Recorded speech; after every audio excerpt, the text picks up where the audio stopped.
Like many in the manosphere, I'm a fan of Paul Joseph Watson, but while listening to his The Truth About Incels video linked below, I was shocked to hear him describe incels as honest MGTOW. With feminists and other cultural Marxists, he's making a massive generalization about men who have followed the fictional example of John Galt to go on strike against a society that requires us to give the sanction of the victim.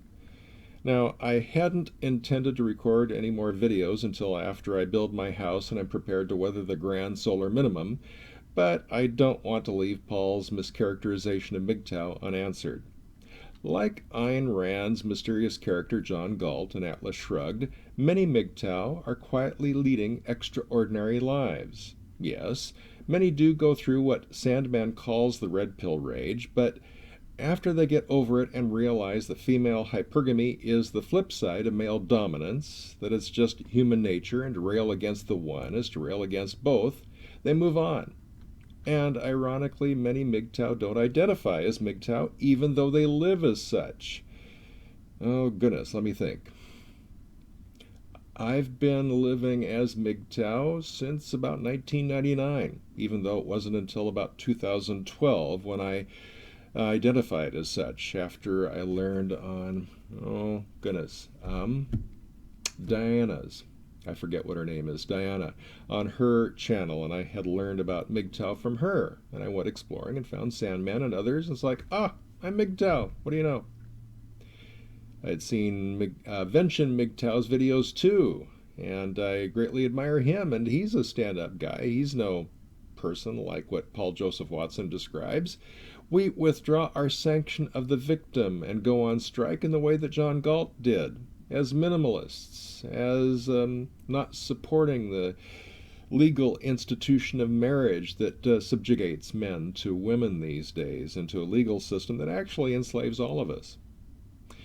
You could argue that John Galt was MGTOW. How could that be? He did get involved with Dagny Taggart, after all. Yes, but was he in any relationship with any women before Dagny? Evidently not. John Galt was MGTOW in the same way that many MGTOW are today. We don't hate women. We understand women. Many of us like women. We've had or do have relationships of the carnal kind with women. We're not celibate, or at least not involuntarily so, but we don't support a legal system that assigns all responsibilities to men and all rights to women. As I said, I'm a fan of Paul's, and to a certain extent I'm a fan of Alex Jones too, although not as much as I used to be. Yes, I laughed when Alex would shout nonsense like, the government controls the weather, the government that was I think that was Christmas Eve 4 or 5 years ago. I was the only one, or just about the only one in the office. I heard him shouting that and I just cracked up. It was funny. But one day I shared with a group that included some influential and well-connected Republicans that while Alex and Stefan Molyneux, I also enjoy his videos, are both bigger and more influential than I ever was, at least I had the distinction of being one of the very first on the web. Robert Schaefer and I had the very first websites of what eventually became known as the Manosphere. Robert was ahead of me by a few months, and he put up a page, the domain of the patriarchy, and I had Backlash.com, of course, and mine was the very first website that provided news and commentary. Within a few weeks, Alex claimed that he started his site at the same time I did. Let me think, I think it was, 1995, no. According to archive.org, my site preceded his by a few years. Stefan Molyneux came out with a video in which he claimed that Tim Berners-Lee at CERN, who created the World Wide Web, wait a minute, I thought that was Al Gore. Oh well. Tim, he put up the first website in 1995. Wrong.